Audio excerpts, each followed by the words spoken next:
हम लोग जो पढ़ रहे हैं वो 10th क्लास का बायोलॉजी पढ़ रहे हैं जिसका नाम है नियंत्रण एवं समन्वय। नियंत्रण एवं और थोड़ा सा साथ ही बनाए रखिएगा, ठीक है। नियंत्रण एवं समन्वय पढ़ रहे हैं। इससे पहले हम लोग को अगली क्लास हम लोग का चला था कि नियंत्रण क्या है, समन्वय क्या है। आज जो हम लोग का चल रहा है उसका नाम है मानव मस्तिष्क। क्या नाम है? मानव। और मानव मस्तिष्क को हम लोग पढ़ रहे हैं। सबसे पहले तो हम सभी लोग यहाँ पे मानव हैं, मानव है कि नहीं? और भगवान हम लोग को सबसे अच्छा शरीर दिए हैं और शरीर के सबसे ऊपर जो है खोपड़ी रखे हैं और खोपड़ी के अंदर क्या रख दिए हैं, है ना, जो कि हम लोग के लिए जरूरी है। अगर जिस आदमी में मस्तिष्क नहीं है समझिए कि राम नाम सत्य है पूरी दुनिया। अब देखिए तुम लोग तो मस्त करके करती है। मानव मस्तिष्क की चर्चा करें, इसे अंग्रेजी में ह्यूमन ब्रेन कहा जाता है। ह्यूमन क्या कहा जाता है? अब देखिए मस्तिष्क एक अत्यंत महत्वपूर्ण कोमल अंग होता है, ठीक है। मस्तिष्क जो है अत्यंत मतलब बहुत ही महत्वपूर्ण यानी बहुत ही जरूरी कोमल अंग होता है। कैसा अंग? कोमल। समझ गए? कोमल अंग होता है। तंत्रिका तंत्र के द्वारा शरीर की क्रियाओं को नियंत्रण एवं समन्वय होता है, जिसमें महत्वपूर्ण भूमिका जो होती है किसकी होती है? यानी तंत्रिका तंत्र हमारे शरीर को नियंत्रण एवं समन्वय करता है, कंट्रोल और कोऑर्डिनेट करता है, लेकिन उसमें महत्वपूर्ण भूमिका होती है वो किसकी होती है? मस्तिष्क मतलब ब्रेन, ठीक है। तो मस्तिष्क क्या है समझ गए? बताइए मस्तिष्क अत्यंत कोमल क्या है? मस्तिष्क महत्वपूर्ण कोमल क्या है? तंत्रिका तंत्र जो शरीर की क्रियाओं को नियंत्रण एवं समन्वय करता है उसमें महत्वपूर्ण भूमिका किसकी होती है? किसकी होती है? और मस्तिष्क जरूरी है कि नहीं? अब देखिए मस्तिष्क का ये सबसे इम्पोर्टेंट पॉइंट है, इसे आप हाईलाइट करके रख सकते हैं, ठीक है। बार बार ऑब्जेक्टिव में पूछा जाता है।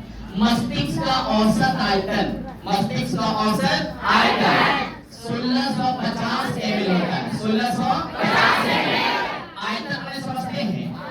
किसी चीज में कौन कितना अटेगा वो आयतन हो गया, और किसी का वजन कितना है वो भार हो गया, ठीक है। जैसे हमारे शरीर को खोखला कर दिया जाए और उसमें कोई चीज भरा जाए, जितना अट रहा है वही आयतन है, और हमारे शरीर के पूरे बॉडी को जो है वजन किया जाए वही हमारे शरीर का भार है, ठीक है। तो उसी तरह से मस्तिष्क का आयतन कितना ml? और वजन लगभग कितना है? kg। अगर इसको 1500 ग्राम लिख दें तो कोई दिक्कत? तो मस्तिष्क का वजन 1500 ग्राम, 1500 ग्राम और 1650 ml कौन सी कंप्लीट है? तो ये मस्तिष्क की परिभाषा और मस्तिष्क का आयतन। अब देखिए एक बात बताया जा रहा है कि मस्तिष्क आखिर होता की तरह से, ठीक है। तो देखिए आपको बताया जा रहा है मस्तिष्क खोपड़ी के अंदर सुरक्षित है। मस्तिष्क किसके अंदर? खोपड़ी के अंदर। समझिए खोपड़ी के अंदर सुरक्षित है और इसके चारों ओर एक पतली झिल्ली होती है। जो मस्तिष्क है ना उसके ऊपर खोपड़ी है और खोपड़ी के अंदर जहाँ पे मस्तिष्क है उसके चारों ओर एक झिल्ली होती है, उसे हम लोग मेनिन्स कहते हैं। क्या बोलते हैं? क्या कहते हैं? कंप्लीट है। तो मस्तिष्क के चारों ओर जो झिल्ली है उसे क्या कहा जाता है? क्या कहा जाता है? कंप्लीट है। अब उसके बाद देखिए आगे दिखाते हैं। आगे है मस्तिष्क को कितने भागों में बांटा गया है? कितने भागों में? कंप्लीट है। मस्तिष्क के मुख्यतः 3 भाग हैं, अग्र मस्तिष्क, मध्य मस्तिष्क और पश्च मस्तिष्क। एक बार इंग्लिश में हम लोग बोल लेते हैं। अग्र मस्तिष्क को बोला जाता है फोर ब्रेन। क्या बोला जाता है? Fore brain. कौन ब्रेन? Fore brain. समझ गए? अग्र मस्तिष्क। मिड ब्रेन यानी कि मध्य मस्तिष्क, और उसके बाद हिंड ब्रेन मतलब पश्च मस्तिष्क। कौन मस्तिष्क? पश्च मस्तिष्क। अब देखिए ध्यान से तरीके समझते हैं। मस्तिष्क 3 प्रकार के, पहला का नाम अग्र मस्तिष्क, मध्य मस्तिष्क और पश्च मस्तिष्क। कंप्लीट है। अब देखिए अग्र मस्तिष्क की परिभाषा बताया है तो बोला जा रहा है कि इसके जो है कितने भाग होते हैं? 2। पहला का नाम दूसरा एक हो गया। एक बात बताते हैं, ये है सेरिब्रम और एक होता है सेरिबेलम। ये दोनों अलग है, ठीक है। एक सेरिब्रम और एक सेरिबेलम। हम लोग इतना याद रखें कि आपके मस्तिष्क के कितने भाग? अभी बताओ हम लोग कौन मस्तिष्क पढ़ रहे हैं? कौन मस्तिष्क? मानव के मस्तिष्क की कुत्ता के मस्तिष्क? मानव मस्तिष्क जो होता है, मस्तिष्क होता है कोमल रचना होता है या कठोर रचना? कोमल रचना होता है। तंत्रिका तंत्र जितने भी क्रियाएं करती है उसमें जो महत्वपूर्ण भूमिका होती है किसकी होती है? मस्तिष्क का आयतन कितना होता है? 1650। मस्तिष्क का भार कितना होता है? 1 kg। मस्तिष्क को कितने भाग बांटेंगे? 2 या 3? कितने? पहला, दूसरा, तीसरा, कंप्लीट है। अब देखिए अग्र मस्तिष्क को इंग्लिश में फोरब्रेन कहा जाता है, मध्य मस्तिष्क को इंग्लिश में मेडुला कहा जाता है और वंश मस्तिष्क को इंग्लिश में कौन सा? Head brain. अब देखो अग्र मस्तिष्क को कितने भाग बांटेंगे? एक का नाम है सेरिब्रम, एक का नाम सेरिब्रम और दूसरा का नाम डायसेरेब्रम। क्या नाम है? डायसेरेब्रम। अब देखिए यहाँ पे सेरिब्रम की बात कहा जा रहा है, बड़ा अच्छा बात इसमें बताया है, ठीक है। और ये बड़े एग्जाम में यहाँ से आते हैं होगा क्वेश्चन, क्या क्या आते हैं सुनिएगा। बोला जा रहा है यह मस्तिष्क का सबसे बड़ा भाग है। अब क्वेश्चन में वही पढ़ी पड़ गया, मस्तिष्क का सबसे बड़ा भाग कौन है? सेरिब्रम या सेरिबेलम? सेरिब्रम किसका भाग है? सेरिब्रम किसका भाग है? कंप्लीट है। दूसरा देखिए यह बुद्धि और चतुराई का केंद्र है। सबसे ज्यादा सबसे इंपॉर्टेंट क्वेश्चन यही है, मस्तिष्क का कौन भाग है जो बुद्धि और चतुराई का केंद्र माना जाता है? कौन बाबू? और सेरिब्रम किसका भाग है?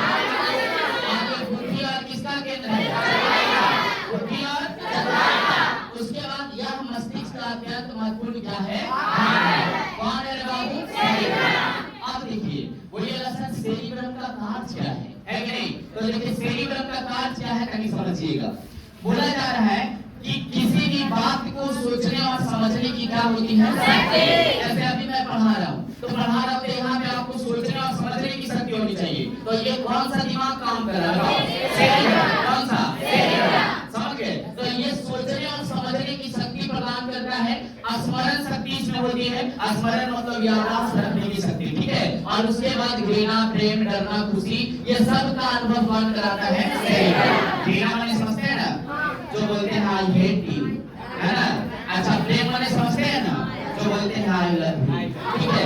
अच्छा डरना माने समझते हैं ना, डरना, समझ गए? जैसे भूत से आप लोग भूत को देख करके क्या आपको गले लगाओ, क्या कहते हैं? हाय भाई आए बाबा करो, है ना। तो इस पर क्या बोलते हैं? डरना। तो वहां पे कौन सा मस्तिष्क काम करता है? अब जैसे भूत दिख जाए तो हम लोग को कोई चतुराई वाली बुद्धि लगाना है ना, कि कैसे किधर भागे, है नहीं? तो बताओ चतुराई का भी केंद्र कौन है? तो सबसे महत्वपूर्ण अंग है कि नहीं? उसके बाद खुशी का भी अनुभव कौन कराता है? कंप्लीट है। तो ऐसा लग रहा है हम लोग इस सेरिब्रम को समझ गए। जैसे इस सेरिब्रम को समझे तो उसका एक और भाई है जिसका नाम है डायसेरेब्रम। क्या नाम है? डायसेरेब्रम को समझते हैं तो बोला जाएगा कम या अधिक ताप का आभास कराता है। कम या अधिक ताप का क्या कराता है? जैसे हम लोग को गर्मी अधिक लग रही है तो ये तो स्किन पे लग रही है, अब स्किन जो है समझ करके किसको संदेश दे रहा है? डायसेरेब्रम को। तब डायसेरेब्रम कह रहा है मैं ये बड़ा कर रही है, बोलते ये बोलते हैं। अब वही तरह जब मान लो ठंडा लगने लगे तो स्वेटर पहनने का जो अनुभव है मैसेज करेगा वो कौन करेगा? डायसेरेब्रम। कंप्लीट है। तो ये जो है अधिक ताप या कम ताप का आभास कराता है, ठीक है। तो ये हो गया आपका सेरिब्रम और डायसेरेब्रम। अब जो है अगला कौन सा भाग है? मध्य मस्तिष्क, ठीक है। तो हम लोग मध्य मस्तिष्क की चर्चा कर लेते हैं, कंटिन्यू आप लोग लिखिएगा, ठीक है।